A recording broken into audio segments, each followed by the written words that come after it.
Hello dear aspirants, welcome to SPM focus UPSC. आज के 16 मई के एपिसोड में हम 3 इंपॉर्टेंट टॉपिक्स कवर करेंगे। ऑपरेशन राइजिंग लायन और politics of west Asia, forest rights act 2006 और इसके नए अपडेट्स, और science behind the right AC temperature. तो चलिए शुरू करते हैं। सबसे पहले बात करते हैं ऑपरेशन राइजिंग लायन और वेस्ट एशिया के चेंजिंग पॉलिटिकल डायनामिक्स की। वेस्ट एशिया में 3 मेजर रीजनल पावर्स हैं, इजराइल, सऊदी अरेबिया और ईरान। इन तीनों के बीच हॉस्टाइल्स रिलेशंस हैं और इसका पॉलिटिकल लैंडस्केप पर गहरा असर पड़ता है। सऊदी अरेबिया और ईरान के बीच शिया सुन्नी सेक्टेरियन कॉन्फ्लिक्ट के कारण टेंशंस हमेशा हाई रहती है। सऊदी अरेबिया और इजराइल के टाइज पैलेस्टीन इशू की वजह से स्ट्रेन्ड होते हैं। वहीं इजराइल और ईरान के बीच हॉस्टिलिटी का एक मेजर रीजन है यूनाइटेड स्टेट्स। इजराइल यूएस का क्लोज एलाय है, जबकि ईरान 1979 के ईरानियन रेवोल्यूशन के बाद से यूएस का वोकल क्रिटिक रहा है। 1950s में ईरान शाह रेजा पहलवी के अंदर एक डिक्टेटरशिप था, जिन्होंने वेस्टर्न पावर्स के साथ अच्छे रिलेशंस बनाए रखे थे। ईरान के नेचुरल रिसोर्सेज कंसेशनल रेट्स पर वेस्ट को दिया जा रहा था, लेकिन 1979 में आयतोल्ला खोमेनी के लीडरशिप में रेवोल्यूशन हुआ और ईरान एक रिपब्लिक बन गया। तब से ईरान यूएस रिलेशंस बिगड़ने लगे और सैंक्शंस लगना शुरू हो गए। इजराइल को अक्सर वेस्ट एशिया में यूएस का चेक पोस्ट माना जाता है, जिसका डायरेक्ट इम्पैक्ट होता है ईरान इजराइल हॉस्टिलिटी पर।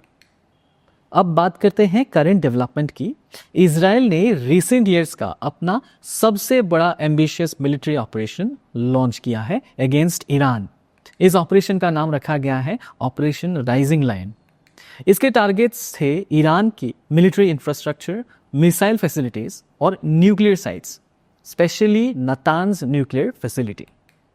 ये डेवलपमेंट एक ऐसे वक्त पे आया है जब यूएस और ईरान के बीच न्यूक्लियर डील यानी joint comprehensive plan of action के रिवाइवल पर नेगोशिएशंस हो रहे थे। इजराइल का ये अटैक नॉट ओनली हॉस्टिलिटी को बढ़ाता है, but it may also undermine US Iran normalization efforts. Natanz nuclear facility, जो ईरान का सेंट्रल यूरेनियम एनरिचमेंट साइट है, इसे beating heart of Iran's nuclear program कहा जाता है। एक्सपर्ट्स कहते हैं कि इस अटैक के बावजूद मेजर रेडिएशन लीक का रिस्क ज़्यादा नहीं है, क्योंकि फैसिलिटी काफ़ी अंडरग्राउंड डिज़ाइन में बनी हुई है। इंडिया के लिए ये सिचुएशन काफ़ी इंपॉर्टेंट है। वेस्ट एशिया में स्टेबिलिटी क्रूशल है, क्योंकि वहाँ 9 मिलियन इंडियन डायस्पोरा रहते हैं और ये रीजन इंडिया के रेमिटेंस का मेजर सोर्स भी है। एनर्जी सिक्योरिटी के लिए ये रीजन एसेंशियल है, क्योंकि इंडिया अपनी 2/3 क्रूड ऑयल और नेचुरल गैस इंपोर्ट्स यहीं से करता है। इंस्टेबिलिटी के चलते अगर ऑयल प्राइसेस बढ़ने लगे तो इसका डायरेक्ट इम्पैक्ट हमारे फॉरेक्स रिजर्व्स और करंट अकाउंट डेफिसिट पर पड़ सकता है। इंडिया के इजराइल और ईरान दोनों से अच्छे रिलेशंस हैं, और अगर उनके बीच हॉस्टिलिटी कम हो जाती है तो इंडिया के लिए बैलेंस मेंटेन करना और आसान हो जाता है। इसी टॉपिक पर एक प्रीलिम्स प्रैक्टिस क्वेश्चन दिया गया है, इसका आंसर आप कमेंट सेक्शन में दे सकते हैं। अब चलते हैं अगले मुद्दे पर, जो है फॉरेस्ट राइट्स एक्ट 2006, जिसे scheduled tribes and other traditional forest dwellers recognition of forest rights act भी कहा जाता है। इस एक्ट का मेन ऑब्जेक्टिव था फॉरेस्ट ड्वेलिंग कम्युनिटीज के साथ हुए हिस्टोरिकल इनजस्टिस को करेक्ट करना और उनके लाइवलीहुड और इकोलॉजिकल सिक्योरिटी को इंश्योर करते हुए फॉरेस्ट कंजर्वेशन को मेंटेन करना। एक्ट के अंदर 2 तरह के राइट्स रिकॉग्नाइज किए जाते हैं। पहला, इंडिविजुअल राइट्स, जो कि फॉरेस्ट ड्वेलिंग इंडिविजुअल्स को उनके लाइवलीहुड के लिए अप टू 4 हेक्टेयर लैंड का ओनरशिप राइट देता है। दूसरा, कम्युनिटी राइट्स, जो कि फॉरेस्ट रिसोर्सेज जैसे minor forest produce, water bodies, grazing areas और फिश तक एक्सेस यूज का राइट देता है। एलिजिबिलिटी क्राइटेरिया के हिसाब से शेड्यूल्ड ट्राइब्स जो 13 दिसंबर 2005 से पहले फॉरेस्ट में रह रहे हैं वो एलिजिबल होते हैं। वहीं अदर ट्रेडिशनल फॉरेस्ट ड्वेलर्स को कम से कम 3 जनरेशन्स यानी 75 ईयर्स तक फॉरेस्ट में रहना ज़रूरी होता है। इस एक्ट के इम्प्लीमेंटेशन में ग्राम सभा का सेंट्रल रोल है। ये बेनिफिशियरीज को आइडेंटिफाई करती है और क्लेम्स को डिस्ट्रिक्ट लेवल कमेटी तक वेरीफाई करवाती है। माइनर फॉरेस्ट प्रोड्यूस यानी नॉन टिम्बर फॉरेस्ट प्रोडक्ट्स जो फॉरेस्ट से मिलते हैं उनका भी इसमें क्लियर मेंशन होता है। इम्प्लीमेंटेशन की जिम्मेदारी स्टेट गवर्नमेंट्स के पास है। उन्हें एफआरए के लिए ग्राम सभा forest rights committees, sub divisional level committees और डिस्ट्रिक्ट लेवल कमिटीज़ बनानी होती है जो क्लेम्स प्रोसेस वेरीफाई और अप्रूव करती है। मार्च 2025 तक के डेटा के मुताबिक 14.45% ऑफ 51.11 लाख क्लेम्स अभी भी पेंडिंग हैं और जो 43 लाख क्लेम्स डिस्पोज हुए हैं उनमें से 42% रिजेक्ट हुए हैं, जो ड्यू प्रोसेस पर सवाल उठाता है। आसाम और तेलंगाना जैसे स्टेट्स में अभी भी काफ़ी बैकलॉग्स हैं। अब चलिए बात करते हैं रिसेंट डेवलपमेंट की। धरती आबा जनजातीय ग्राम उत्कर्ष अभियान के अंदर मिनिस्ट्री ऑफ ट्राइबल अफेयर्स ने 324 एफआरए सेल्स सैंक्शन किए हैं across 18 states and union territories.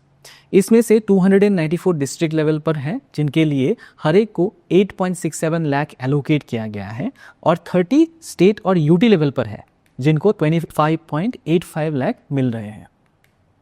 ये FRA cells mainly pending claims के क्विक डिस्पोजल में हेल्प करता है, डॉक्यूमेंटेशन में हेल्प करता है और डेटा मैनेजमेंट में असिस्टेंस प्रोवाइड करता है।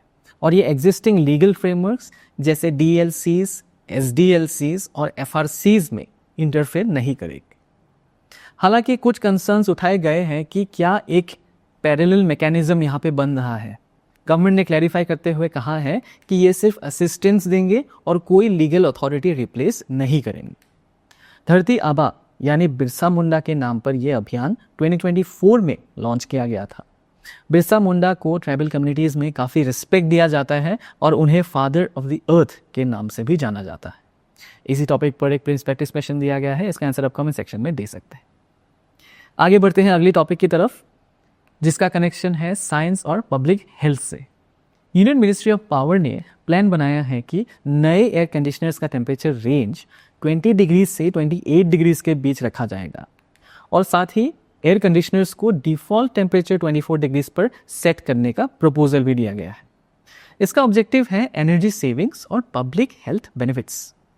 ब्यूरो ऑफ एनर्जी एफिशिएंसी के मुताबिक अगर सभी एसीज 24 डिग्रीज पर सेट किए जाएं तो हम 20 बिलियन यूनिट्स इलेक्ट्रिसिटी सेव कर सकते हैं एनुअली।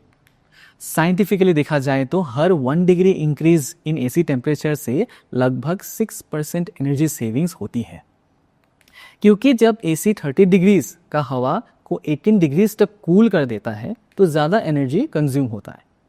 लेकिन अगर आप टेम्परेचर 24 पर रखते हैं तो ये एनर्जी एफिशिएंट ऑपरेशन माना जाता है। WHO के 2018 गाइडलाइंस के मुताबिक 18 डिग्री सेंटीग्रेड से नीचे का टेम्परेचर कार्डियोवास्कुलर और रेस्पिरेटरी डिजीजेस का रिस्क बढ़ा देता है। स्ट्रोक, हार्ट अटैक्स, हाइपोथर्मिया जैसे हेल्थ इश्यूज का भी रिस्क बढ़ जाता है। अगर BEE के बारे में देखा जाए तो BEE यानी ब्यूरो ऑफ एनर्जी एफिशिएंसी को 2002 में एस्टैब्लिश किया गया था under the energy conservation act 2001। इसका प्राइमरी ऑब्जेक्टिव है एनर्जी इंटेंसिटी को कम करना। BEE star rating system launch कर चुकी है, state energy efficiency index release करती है और एनर्जी कंजर्वेशन बिल्डिंग कोड के थ्रू एनर्जी एफिशिएंट इंफ्रास्ट्रक्चर को प्रमोट करती है। इसी टॉपिक पर एक प्रैक्टिस क्वेश्चन दिया गया है, इसका आंसर आप कमेंट सेक्शन में दे सकते हैं।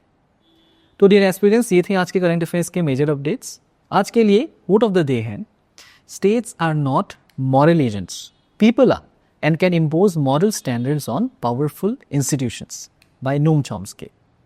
इसका मतलब है कि देश या सरकारें खुद मॉरल नहीं होती हैं, बल्कि लोग होते हैं जो मॉरलिटी का असली सेंस रखते हैं और वही लोग पावरफुल इंस्टीट्यूशंस पर अकाउंटेबिलिटी और मॉरल स्टैंडर्ड्स अप्लाई कर सकते हैं। इसी के साथ this is SPM focus UPSC signing off. जय हिंद।